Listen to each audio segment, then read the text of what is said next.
बिस्मिल्लाहिर्रहमानिर्रहीम। अस्सलाम वालेकुम नाज़रीन, लाइव डॉक्टर शाहिद मसूद के साथ मैं हूं नाइला अली। नाज़रीन, आज शिबली फराज साहब और शहजाद अकबर साहब ने प्रेस कॉन्फ्रेंस करते हुए कहा है कि ईद भी करीब है और शहबाज शरीफ साहब के खिलाफ एक और रेफरेंस भी तैयार है। जबकि मुराद अली शाह साहब आज प्रेस कॉन्फ्रेंस करते हुए कहते हैं कि पाकिस्तान में कोरोना के फैलने का सबब वफाक है। दूसरी जानिब ईद के दिनों में वफाकी हुकूमत ने लॉकडाउन में नरमी का फैसला कर लिया। इस समेत दीगर अहम मौज़ूआत हैं जिन पर बात करेंगे।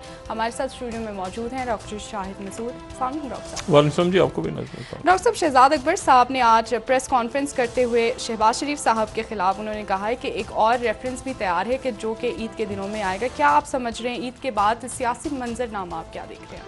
इरेलीवेंट। और अब ये जो इल्ज़ाम तराशियाँ और रेफरेंसेस और ये सारे मामला जो हैं ये पीछे रह गए हैं बहुत ज़्यादा। दुनिया और वक्त आगे निकल गया है और जब इन्होंने पकड़ना था, गिरफ़्तार करना लोगों को, उनके ऊपर मजबूत केसेस बनाने थे, उस वक्त ये एनआरओज़ और डीलें और मीटिंग्स और डबल टॉक और ये बेवकूफ़ बनाने में लगे हुए थे सबको। और अब जब कुछ नहीं है इनके पास करने को और मुल्क जो है वो, दुनिया भी आगे चली गई, मुल्क भी आगे चला गया, तो उस वक्त ये रोज़ एक पटारे में से रेफरेंस निकाल के ले आते हैं। शहजाद अकबर साहब इंतहाई काबिल एहतराम हैं, दोस्त हैं, लेकिन एक वक्त गुजारने के लिए क्योंकि बस कुछ बन जाए कोई तो वो भी बात कर लेते हैं, हम भी सुन लेते हैं। नवाज शरीफ लंदन में बैठे, मैं रोज़ वो बात करता हूँ, अब तो मैं हैरान हूँ, बल्कि ये बात जब करते हैं, एक नया रेफरेंस, उसका वो चपड़ासी था, उसका वो था, वो खुद जो असल शख्सियात हैं उनको भेजा है यहाँ से, खुद भेजा है। और ये भी जो बात है ना कि किसी को पता था और किसी को नहीं पता था, ये बात मैं भी कहना नहीं चाह रहा, सभी को पता था मियां नवाज शरीफ का। ये जो बहुत हमारे मासूम शख्सियात बैठी हैं ना, जिनको नहीं पता था कि क्या हो रहा है और जी ये हो गया, अचानक हो गया, ये सबको पता था। और कई शख्सियात तो यहाँ से लंदन गई हैं उनके केसेस बनवाने के लिए, उन्हें सलाम करके वापस आई हैं। इसको भी, ये भी छोड़ दें, ठीक है ना। ये बड़ी बड़ी बातें करना मीडिया पे आके, वो शहबाज शरीफ नहीं कहते थे पेट फाड़ के पैसे निकलवा लूँगा जरदारी के, याद है? ये वही तमाशा है, पेट फाड़ के पैसा निकलवा के सड़कों में घसीटूँगा। तो ये मेरे ख्याल से अब ये तमाशे अगर कुछ करना है, या पता नहीं अब करेंगे नहीं कर, अब ये मैंने कहा इररिलेवेंट हो गई सारी चीज़ें। असल जो बात है, असल वो ये है कि एक तो ये है कि ये सिस्टम कितना बेतौकीर हुआ है, वही बात, बेतौकीर हो गया सिस्टम पूरा, एहतसाब का निज़ाम, आपका इल्ज़ाम तराशियों के अलावा कुछ भी नहीं रह गया ना। मतलब लोगों की, शहबाज शरीफ क्या करेंगे तो मरीम क्या करेंगे, तो शहबाज शरीफ क्या करेंगे तो उसकी डील होगी, अच्छा वो जाएगा तो ईद के बाद ही होगा, तो इसी में इनको लगा रहने दें। दुनिया जो है वो आगे, और रियासत आगे कहीं से कहीं निकल रही है। और रियासत आगे कैसे निकली है इस पर बात करती है ना। मुल्क इस पूरे लॉकडाउन में मुल्क, पब्लिक कैसे निकली है, पब्लिक ने क्या किया है, ये आप जरा इस पर बात करते हैं। ये जो मौका था इस पार्लियामेंट के लिए रेलिवेंट होने का, बदकिस्मती के साथ, यानी किसी एक जगह, सियासत को आप छोड़ दें, ये एक प्रॉपर नेशनल सिक्योरिटी क्राइसिस था, ठीक है। और उस नेशनल सिक्योरिटी क्राइसिस, ये गवर्नेंस क्राइसिस नहीं है।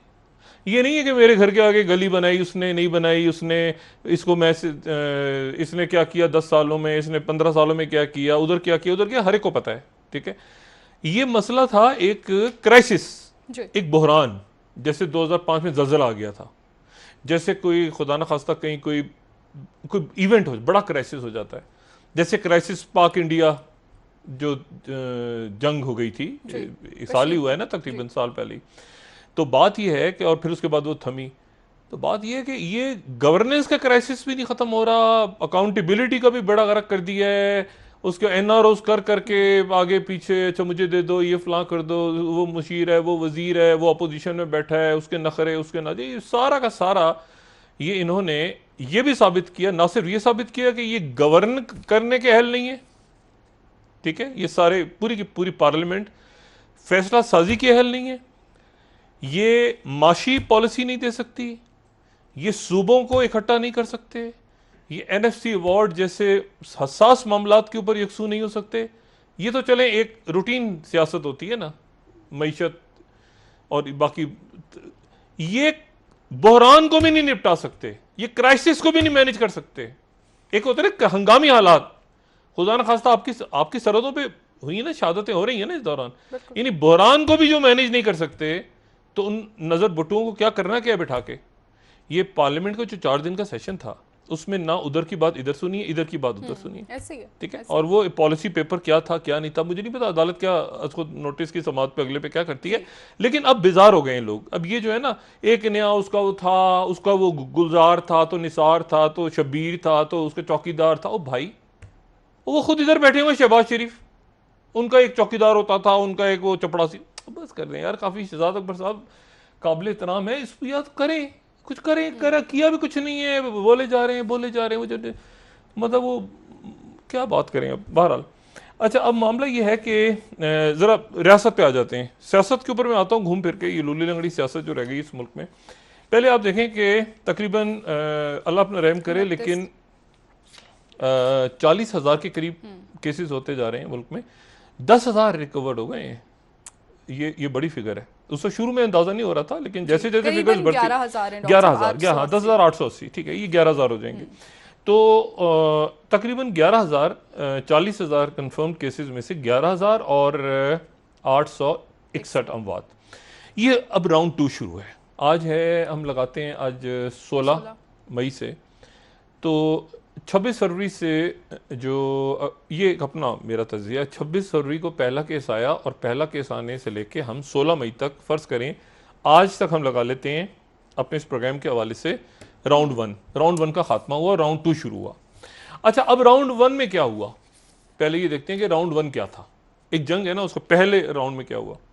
पहले राउंड में यह हुआ कि पूरी दुनिया कंफ्यूज्ड, पूरी दुनिया।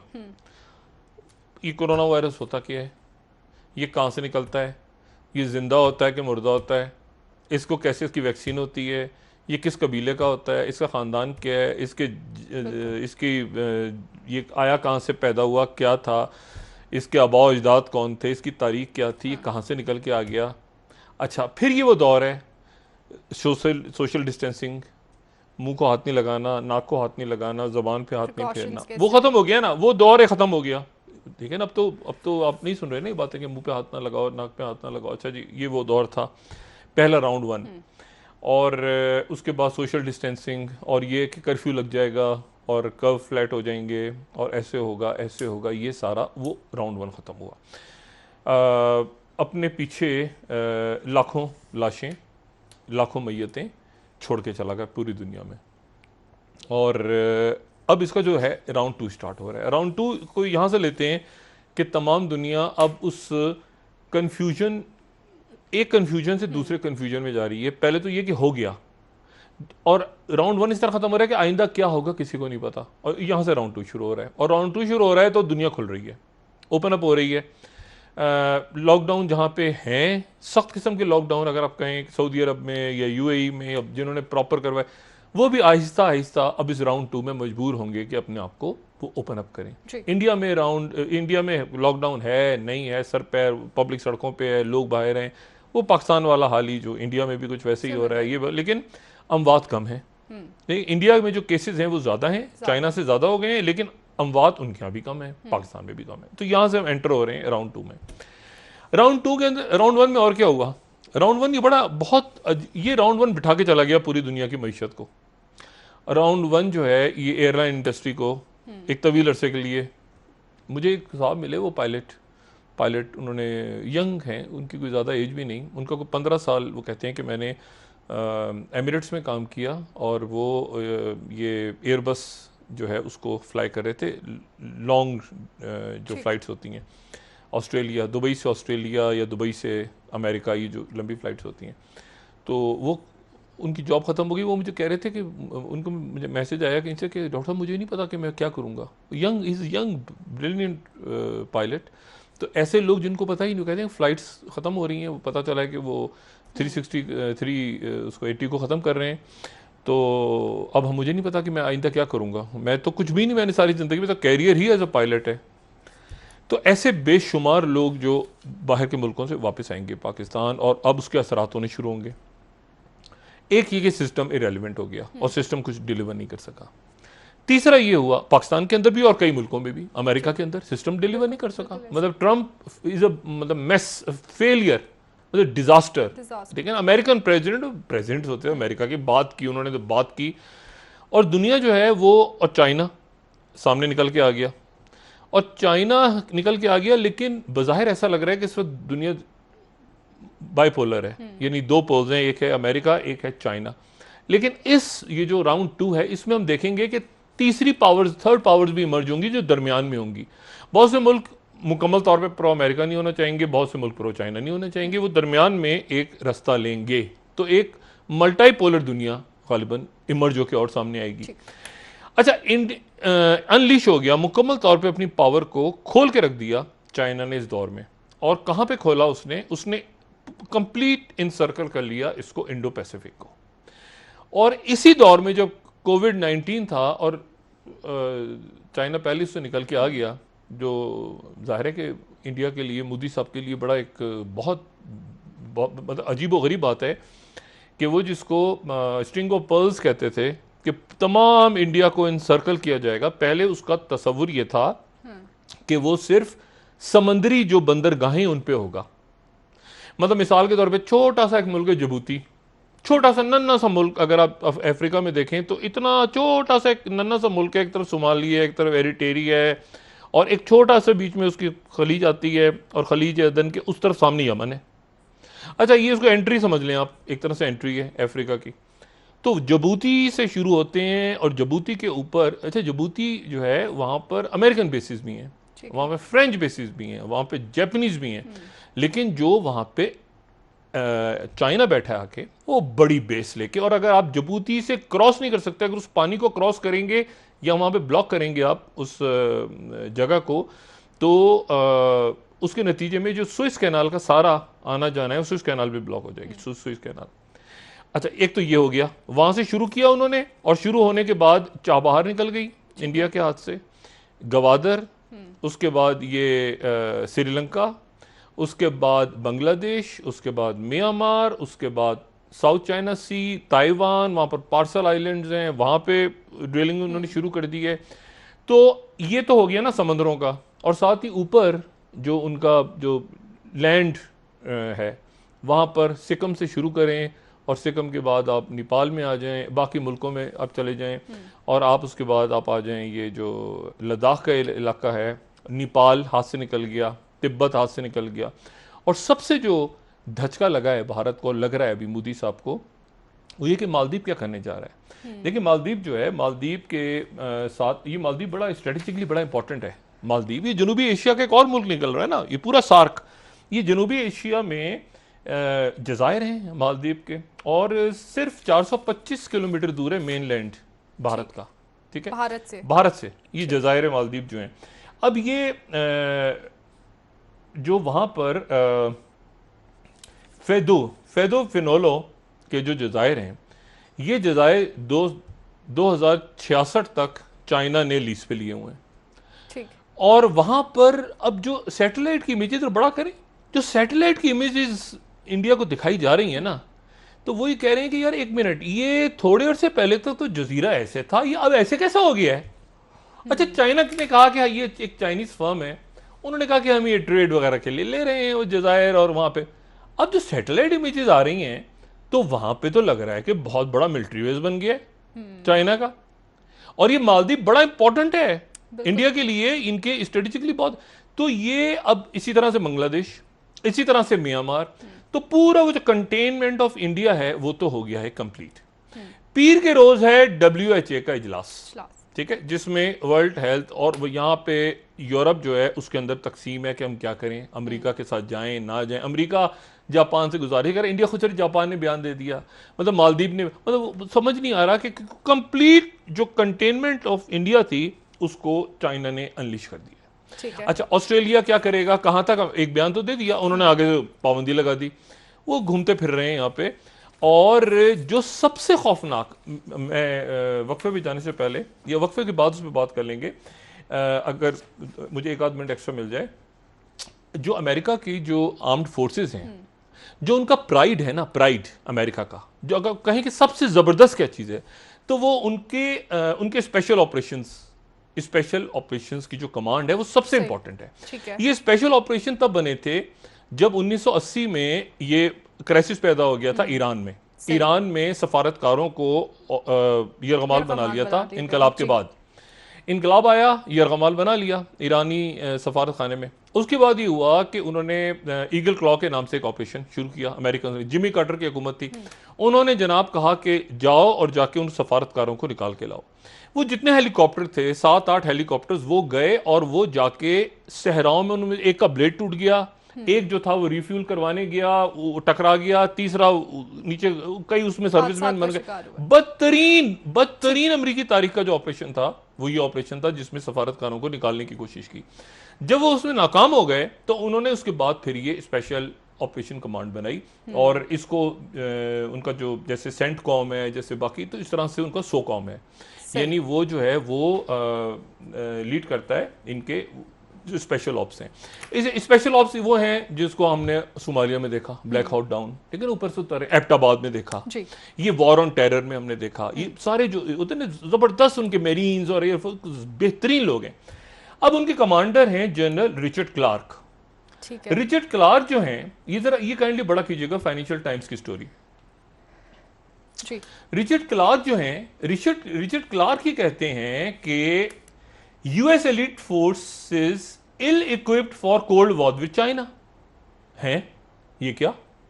वो कहते हैं हमारी जितनी बनी थी, जो हमने तैयार किया था पूरा का पूरा, अपनी ये जो स्पेशल ऑप्स को ट्रेन किया है, वो हमने ट्रेन किया है वॉर ऑन टेरर को सामने रख के। पिछले इतने सालों में मुसलमानों को कहाँ मार रहे हैं, इराक में क्या करना है, वो काउंटर इंटेलिजेंस कैसे करनी है, टॉर्चर कैसे करना है, टेलीकम्युनिकेशन कैसे करनी है, हमने तैयार किया है 2001 से लेके। और उससे पहले हमारे जेन में सोमाली थे, हमारे जेन में मुसलमान, इराक, यमन, ये वो सारे।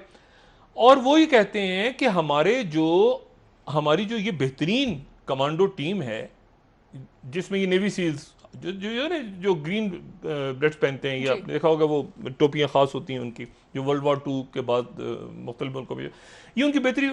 वो कहते हैं कि हमें तो इल्म ही नहीं कि अगर चाइना के साथ हमारी लड़ाई हो जाए, तो ये हमारी जो कमांड है ना, जिसको बेहतरीन कमांड समझा जाता है, ये इल इक्विप्ड है, ये मारी जाएगी, ये तैयार नहीं है, क्योंकि इसको हमने रखा था सिर्फ मिडिल ईस्ट के अंदर ही मुल्कों के लिए, इसके लिए तैयार थी।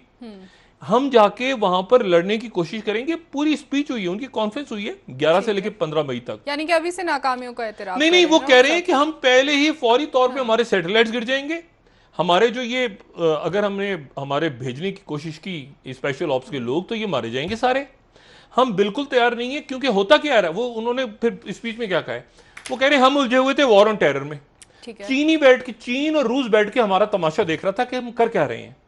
उसने हमारी चीन ने एक एक चीज पे नजर रखी। अच्छा, ये इनकी बेहतरीन है, ये बेहतरीन कमांड है इनकी। अच्छा, ये नेवी की मदद करती है, ये कैरियर्स पे आती है, डिस्ट्रॉयर्स पे आती है, ये इस तरह से मूव करती है आगे पीछे, यहाँ पे इंडियन ओशियन, मेडिटेरियन, आगे पीछे दाएं बाएं करते कराते। और वो अपने आप को उन्होंने तैयार, जो है चाइना ने, हमने तो तैयार किया वॉर ऑन टेरर के लिए, वो तो वॉर ऑन टेरर में नहीं थे। उन्होंने हमें देख के तैयार किया अपने आप को, तो हम उनके लिए तैयार नहीं है। हमें आप यमन में उतार दो, हमें आप इराक में उतार दो, हमें अफगानिस्तान में उतार दो, हमारे लोग चल जाएंगे। हमें वहां चीनी कुट मार मार के हमारी जो है फेंटी लगा, हम तैयार नहीं है, हमें मत भेजना। तो ये एक अजीबोगरीब सूरत हाल है। और इस सूरत हाल में आप देखें कि पाकिस्तान शायद दुनिया का वाहिद मुल्क है आफ्टर चाइना, ये चाइना शुरू हुआ इन हालात में आपका दियामार भाषा डैम का मुआहिदा साइन होता है इन हालात में। नहीं, दुनिया रुकी हुई है, दुनिया बंद है। हम तो देखें स्ट्रेटेजिकली, एक होता है स्ट्रेटेजिक काम, एक होते हैं हमारी दुकानें खुलेंगी इंशाल्लाह, हमारे बाजार खुलेंगे, उसमें हुकूमत क्या करती है वो हुकूमत ने देखना है, हुकूमतों ने देखना है, जिली इंतजामिया ने देखना है, पब्लिक ने। इन हालात में आप देखें कि जो स्ट्रेटेजी है, नेपाल के अंदर लोग तो बंद है, लेकिन नेपाल ने काम किया ना, ठीक है, पैसिफिक के अंदर एक काम हो रहा है। जो इस्टेब्लिशमेंट है, रियासतें, तो रियासतें अपना काम कर रही हैं। बिल्कुल डॉक्टर साहब, ब्रेक ले लेते हैं, वापस आके इस हवाले से मजीद भी आपसे बात करेंगे। नाजरीन, सियासी मामलात पर भी डॉक्टर साहब से बात करेंगे। सेकंड राउंड 2 के अंदर जो है, अब देखते हैं राउंड 2 पे क्या इसमें हुकूमतें गिरेंगी, बनेंगी पूरी दुनिया की, यूरोप के अंदर डिवीजन आएगी। अब जरा फल है उसके बाद जी, आपसे मजीद और मशरिक में नया फड्डा होने वाला है बहुत बड़ा। ठीक है डॉक्टर साहब, आपसे मजीद इस हवाले से भी बात करेंगे। नाजरीन, ब्रेक ले लेते हैं, हमारे साथ रहिएगा।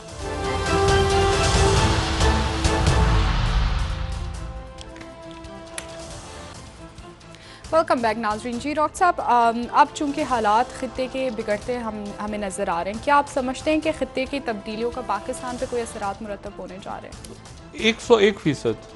और पाकिस्तान की अंदर ये जो इंतशार पैदा किया है, देखें आप इमरान खान साहब से पहले भी गुजारिश की थी, अभी गुजारिश है कि आप अगर 7-8 लोगों का एक वॉर कैबिनेट बना लें। देखिए वॉर कैबिनेट इस तरह से बना है, वो टास्क फोर्स दोबारा जो अपनी शुरू में बनाई थी 3-4 टास्क फोर्स एक्टिव कर दें अगर खान साहब चाहें तो। मिसाल के तौर पे अब आने वाले दिनों में माशी प्रॉब्लम्स हैं तो मईशत की टास्क फोर्स, हफीज शेख नहीं, हफीज शेख साहब के साथ 4, 5, 8, 10 जो उनसे मुख्तलिफ राय रखते हो, IMF के बाद जाना चाहिए, चाइना के बाद जाना चाहिए, मिडल ईस्ट के मुख्तलिफ राय, वो डिस्कस करें और एक फाइनल पेपर इमरान खान साहब को देने लाके, या इमरान खान साहब उस मीटिंग को चेयर करें। अब तर्जुमान तो नहीं रहे ना। अच्छा, अब लोगों को ये भी समझ में आया होगा कि जनरल आसिम सलीम बाजवा साहब क्यों आए थे। ठीक है, वो आए तो फिर CPAC स्टार्ट हुआ और ये हुआ सारा सिलसिला, उससे पहले रुका हुआ था। और रज़ाक दाऊद साहब और इन शख्सियात को कुछ मीटिंग में से उठा भी दिया गया था। बहरहाल जो CPAC के हवाले से थी और दूसरे हवालों से थी। अब मसला ये है कि तो general Asim Saleem Bajwa as a chairman CPAC authority है और ये एक काम हुआ। अब मसला ये है कि एक माशी क्राइसिस है, एक ये जो है वो सिक्योरिटी क्राइसिस, अल्लाह ना करे पैदा हो जाए, अल्लाह ना करे पैदा हो, लेकिन मुझे डर है। उसकी वजह यह है कि जिस अजब अंदाज में ये अभी तक किसी को नहीं पता कि कौन से टाइमिंग्स हैं। आज तो कोई प्रेस ब्रीफिंग भी नहीं हुई, फिर दोबारा वो जफर मिर्ज़ा साहब एक दिन के लिए आए थे, वो गायब हो गए। कोई प्रेस ब्रीफिंग नहीं हो रही, कुछ नहीं हो रहा, बताया नहीं जा रहा लोगों को। बस कोई कह रहे मार्केट खोलेंगी, मार्केट कहाँ खोलेंगी, उनके टाइमिंग्स क्या होंगे, क्या नहीं होंगे, हर सुबह, हर शहर, हर जगह इंटरसिटी ट्रांसपोर्ट खुलेगी, नहीं खुलेगी। लोगों को मजीद कन्फ्यूज़ कर दिया है, मजीद कन्फ्यूज़ कर दिया है। लेकिन रियासत कन्फ्यूज़ नहीं है, रियासत कन्फ्यूज़ नहीं है। ये जो एक बैठे हैं ना लोग, खुद कन्फ्यूज्ड लोग, इन्होंने पब्लिक को कन्फ्यूज़ कर दिया है कि आगे करना क्या है। आखिरी जो अशरा रमज़ान का शुरू हो गया, रमज़ान मुबारक का, उसको कैसे ईद पे जाना है, कि SOP होगा, अच्छा ये होगा, फलां होगा। अरे यार कोई बात करें, आप कोई ढंग की बात करें। तो मेरा ख्याल है कि ये अब अगले चंद रोज़ इमरान खान साहब को, टार्जन की वापसी होगी ईद के बाद। यार अजीब गरीब शेख रशीद साहब टार्जन, नहीं आप यहाँ पर लोगों का हाल देखें जरा क्या हो रहा है। सड़कों में, बाजारों में सिक्योरिटी क्राइसिस, पुलिस वाले, हॉस्पिटल में डॉक्टर जो हैं, वो ये हंसी मजाक का वक्त है। ये शहबाज शरीफ का एक ड्राइवर होता था, वो हमारे 50 ड्राइवर हो, जेलों में डाल दो सबको उठा के, अगर उन्होंने किए नहीं की तो बिठा दो सर पे लाके उनको। भाई जो करना है करो, कर कुछ तो करो। देखिए एक होता है पॉलिसी होना, एक होता है गलत पॉलिसी होना, सही, एक होता है पॉलिसी ना होना। अब उसे क्या कमेंट करे बंदा। मैंने ये तमाम शख्सियात जितनी मौजूद हैं, सिंध हुकूमत भी और इधर वफाकी, सबसे तकलीफ बात ही उस वक्त होती है। देखिए एक साइंटिफिक रिसर्च है, वो साइंस अपने हिसाब से बात करती है। उसको जिस तरह ये बयान करते हैं ना कि हम जी खुशकिस्मत लोग हैं, अच्छा जी खुशकिस्मत लोग हैं, हम खुशकिस्मत लोग हैं कि क्योंकि हमारी आबादी जो है नौजवानों की है और ये बीमारी चूंकि बड़े लोगों को लगती है, तो इसलिए हमारे मुल्क में, अरे यार हमारे बुजुर्ग हैं, वो खुदा का खौफ करें, किसी के वालिद, किसी के दादा, किसी की वालदा, किसी के बड़े भाई, किसी की बड़ी बहनें, कोई या लोग खुद, मतलब हम खुशकिस्मत हैं क्योंकि हमारे यहाँ जो है ना बच्चे। लेकिन पाकिस्तान में नौजवानों की बात करने का एक होता है मेडिकल, जो डॉक्टर्स बात करते हैं कि जी इस रेंज में है, इस रेंज में नहीं है, जो तरीके, ये जो अजीब व गरीब आपके माशरे के अंदर कोई यानी एक आपका सोशल फैब्रिक होता है सोसाइटी में। हम खुशकिस्मत लोग हैं, हमारे यहाँ चूंकि नौजवान है इसलिए नौजवान बच जाएंगे। ऐसा नहीं हुआ डॉक्टर साहब, नौजवानों के हो तो रहा है। आप, मैं तो सिर्फ इनके अंदाज़े गुफ्तगू पे बात हो। देखिए सियासत है ना, ये बात छोड़ दें, डॉक्टर जफर मिर्जा कह दें या चलें यास्मीन राशिद कह दें। अब ये जो सियासतदान बात करते हैं आके, और ये जो हुकूमती, ये जो कई वज़रा हुकूमत के भी और अपोजिशन के भी, तकलीफ दे बात है इंतहाई। अच्छा, और अब असेंबली भी ख़त्म हो गई, अब क्या करेंगे? अब क्या करेंगे? ना कोई पूछने वाला है, ना कोई जवाब देना है। अच्छा आप बताएं, अच्छा जी आप बताएं, अच्छा आप बताएं, अच्छा जी वो सिंध हुकूमत बता दे, अच्छा जी उधर वो जफर मिर्ज़ा आप बताएं क्या होगा, असद आप बताएं, सानिया आप बता दें, उधर वो सिंध हुकूमत मुराद अली शाह बताएं क्या होगा, अच्छा उधर यास्मीन राशिद साहिबा वही काबिल एहतराम इनमें सब में रह गई हैं। अब एक ही हुकूमत PTI की सिंध हुकूमत के बारे में कोई तबसरा नहीं कर रहा। मुराद अली शाह साहब आके बात करते हैं, अब उन्होंने भी बंद कर दिया। वफाक पे जिम्मेदारी डाल दी आज उन्होंने, डॉक्टर साहब कह रहे हैं कोरोना ये सब ने करना यही था ना। इमरान खान साहब जिम्मेदारी नहीं डाली, इमरान खान साहब ने खुद ली अपने ऊपर। इमरान खान साहब ने खुद ली है ना, मैं करूंगा बैठ के, तुम बताओ सानिया, तुम बताओ असद, तुम बताओ, शुक्र है डॉक्टर जफर कह देते हैं, तुम बताओ फैसल, डॉक्टर फैसल बताएंगे। अब भाई डॉक्टर फैसल की जगह आप ताहिर शमसी को क्यों नहीं बुलाते? आप जावेद इनको बुलाए ना, जो डॉक्टर जावेद हैं लाहौर वाले। लेकिन और सब काबीना में नहीं, आप डॉक्टर्स को, आप आखान की क्यों नहीं बुलाते? डॉक्टर बारी को बुला लें आप, आप या मियो हॉस्पिटल से एमएस को बुलाएं या पिम्स के एमएस को बुलाएं। एक तो सरकारी हॉस्पिटल में वैसे ही डर लगा रहता है कि कोई बात करेंगे मैं ट्रांसफर ना कर दें उठा के, लेकिन चले फिर भी कुछ तो उन लोगों को बुला के उनसे बात करवाएं। अब डॉक्टर फैसल दोस्त हैं मेरे साथी जो शौकत खानम के हैं, कई पता नहीं कितनी चैरिटीज इनकी मैंने यानी उसमें रोल प्ले किया हुआ है, लेकिन डॉक्टर फैसल जो है वो आपके यार आपका हॉस्पिटल है, वो एक one of the finest gentleman, लेकिन वो यहाँ पे डॉक्टर आसिम हुसैन है, जैसे डॉक्टर आसिम हुसैन जरदारी साहब के जियाउद्दीन के, उनको आप यहाँ पर किस जो एक्टिव हैं इसके अंदर जो बात कर रहे हैं डॉक्टर फैसल की, अदर देन दिस आप हमने कोई रोल नहीं देखा ना, वोकल पर्सन कौन आता है सामने, चले डॉक्टर जफर आते हैं, मुझे ये भी नहीं पता डॉक्टर जफर मिर्जा में और इनमें क्या फर्क है, दोनों में इनकी पोजीशन में क्या फर्क है, चले वो आते हैं।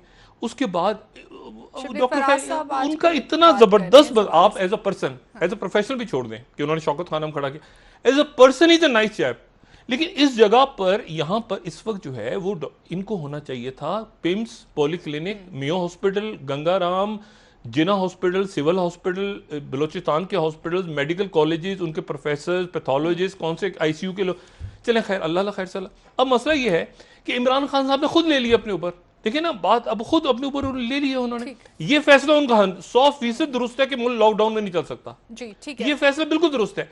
असल इशू ये है कि इसके आगे क्या, देखिए ना अब इसके अगला जो स्टेप है उसमें संजीदा लोगों का माशी हवाले से जो आपकी इकोनॉमी करे, नहीं बस हफीज शेख का, छोड़ दें हफीज शेख को, अब हफीज शेख के बस की बात नहीं है, आपका सिक्योरिटी क्राइसिस पैदा हो सकता है, आपके सूबों के अंदर हम आंगी होना लाजिम है, आप गवर्नर राज लगाना चाह रहे हैं, अगर कोई मशवरा दे रहा है वो कितना दुरुस्त होगा कितना नहीं होगा मैं नहीं जान, लेकिन वजीर आजम साहब को एक वॉर कैबिनेट संजीदा लोगों की बनानी पड़ेगी। सही, ठीक है डॉक्टर साहब, ये नहीं ये जो सेंटर बना था नेशनल कमांड सेंटर जो क्या था ये जो रोज रिलीज करता है और जिसमें सारे वज़राए आला वगैरह बैठ के बात करते हैं, नहीं बना सका ना कौमी पॉलिसी, वो नहीं बन सकी ना, उसमें बनी है कोई कौमी पॉलिसी, वो उसमें बैठते हैं सारे चुप होते हैं, बाहर आते हैं फिर लड़ाई शुरू हो जाती है। जी डॉक्टर साहब आपसे मजीद बात करेंगे, एक ब्रेक ले लेते हैं नाज़रीन, ब्रेक से वापस आएंगे, डॉक्टर साहब से मजीद सियासी मौज़ूआत पर बात करेंगे, हमारे साथ रहें।